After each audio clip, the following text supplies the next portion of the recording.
Madam அந்த போர்ஷனை cut பண்ணிருக்கலாம். த்ரிஷா மேடம் கட் பண்ணிருந்தா படம் இன்னும் நல்லா இருந்திருக்கும் மேடம். ஏன்னா படம் போது ஏதோ 35 வருஷம் கழிச்சு நம்ம இவங்க காம்போவை பார்த்தோம். ஓரளவுக்கு போகுது. 2 பேரும் நல்லா நடிச்சிருக்காங்க. நடிப்புக்கு நம்ம குறைவுக்கு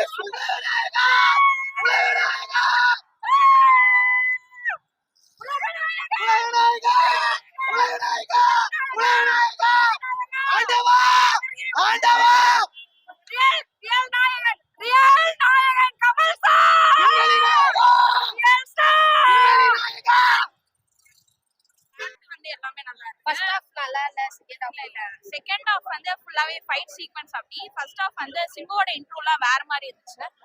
விருமாண்டிக்கு அப்புறம்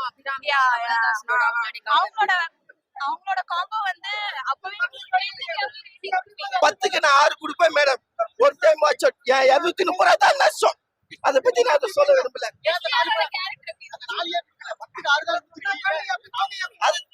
அதுதான் அந்த த்ரிஷா மேடம் போர்ஷன் எடுத்து தான் நான் 10க்கு 10 கொடுத்துருப்பேன். ஏன்னா அதுதான் நம்ம ரொம்ப கஷ்டப்பட்டு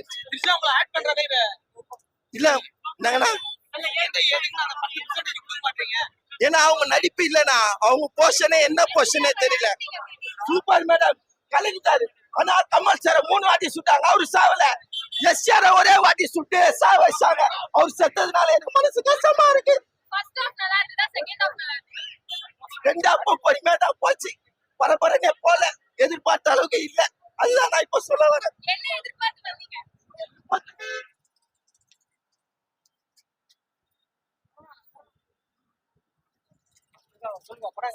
ரொம்ப நல்லா இருந்துச்சுங்க. ரொம்ப நல்லா இருந்தது. கமல் சார் ஆக்டிங் ரொம்ப ரொம்ப நல்லா இருந்தது. என்ன சொல்ல கம்பேர் பண்ண முடியாது. லெஜெண்ட்ஸ் தான். பட் ஹையஸ்ட் லெவல்ல பாத்தீங்கன்னா கமல் சார் ஆப்வியஸா. சோ நன்னன் அதர் வேற எந்த ஆப்பர்ச்சுனிட்டியுமே இல்ல. Kamal sir peak level acting. இது சிம்பு சாருக்கு வந்து ஒரு கம்பேக்கா இருக்கு. பவர்ஃபுல் கம்பேக்கா இருக்கு. பிகாஸ் இது வரைக்கும் ஃபுல்லா இருக்க டிரான்ஸ்ஃபர்மேஷன்ல எஸ்டிஆர் அந்த அளவுக்கு எதிர்பார்த்த அளவுக்கு நடிப்பு இல்ல வந்து. பட் இதுல வந்து சொல்லவே வேணாம். Ultimate level gore and level எக்ஸ்ட்ரீமா நடிச்சிருக்காங்க 2 பேருமே. ஸோ எப்படி விக்ரம்ல வந்து விஜய் சேதுபதி சார் கமல் சாரோட காம்போ இருந்ததோ சேம் ஆஸ் வெல் இதே மாதிரி தான் இருக்கு. எஸ்டிஆரோட ஆக்டிங்கும் வேற லெவல். பட் விண்வெளி நாயகன் சாங் வந்து ரொம்ப எக்ஸ்பெக்ட் பண்ணோம். லாஸ்டா எண்ட் ஆஃப் த இதுல தான் போட்டிருந்தாங்க. ஃபுல்லா cast and crew, vote of thanks இந்த மாதிரி இதெல்லாம் போட்டிருந்தாங்க. உலகநாயகன் தான் சார். இதுக்கப்புறம் இந்த தமிழ் சினிமால வேற எதுவுமே இல்லைங்க.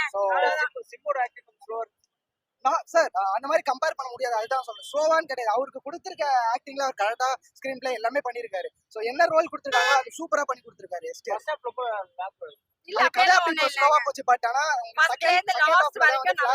எப்படி வந்து ரிவெஞ்ச் இருக்கு எல்லாருமே வந்து கன்சிடர் பண்ண முடியும். ரிவெஞ்ச்னு பாத்தீங்க அப்படின்னா 2 பேருக்கும் தான். கமல் சார் அண்ட் வேலு நாயக்கர்ல எப்படி நீங்க அவங்களுக்கு இருந்தீங்களோ அதே மாதிரி சக்திவேல் அவ்வளோ. சோ வேற லெவல் பெர்ஃபார்மன்ஸ். சலிக்கிற மாதிரி ரொம்ப நல்லா எதிரி அப்படின்னு சொல்லிக்கலாம். பட் 2 பேரோட மூவி தான் பை மணிரத்னம் சார் ஃபிலிம். நம்ம பாத்திருக்கோம். லைக் ட்ரைலர்லயுமே அவங்க காமிச்சிட்டாங்க. சோ அதுவே நல்லா இருந்துச்சு. த்ரிஷாவுமே நல்லா இருந்துச்சு. ஆல் ஓவர் நல்லா இருந்துச்சு. பட் டிசப்பாயின்ட்மெண்ட் தான் ஃபுல்லா. எதிர்பார்த்தது கிடைக்கல. மணிரத்னம் மூவி அப்படின்னு வரும்போது பார்த்தது கிடைக்கல. புரியல. லேக்ன்றதை விட கதை ஒண்ணுமே இல்ல. லைக் பவருக்காக ஃபுல்லாவே ஒரு பொண்ணு இறந்துட்டா அதுக்காகன்ற போது நல்லா இல்ல. எனக்கு பிடிக்கலங்க. அதுதான் நார்மலா. லைக் மணிரத்னம் மூவிக்காக நான் அந்த எஸ்டிஆர் பிடிக்கும், கமல் பிடிக்கும் அப்படி வந்தோம். எதிர்பார்த்தது இல்ல. லைக் கேம் விளையாட ஆரம்பிச்சிட்டாங்க. முன்னாடி இருக்கவங்க ஸ்டேட்டஸ் போட்டாங்க. அப்படி இப்படின்னே போயிடுச்சு. சோ அவங்களோட கான்சென்ட்ரேஷன் மூவில இல்ல.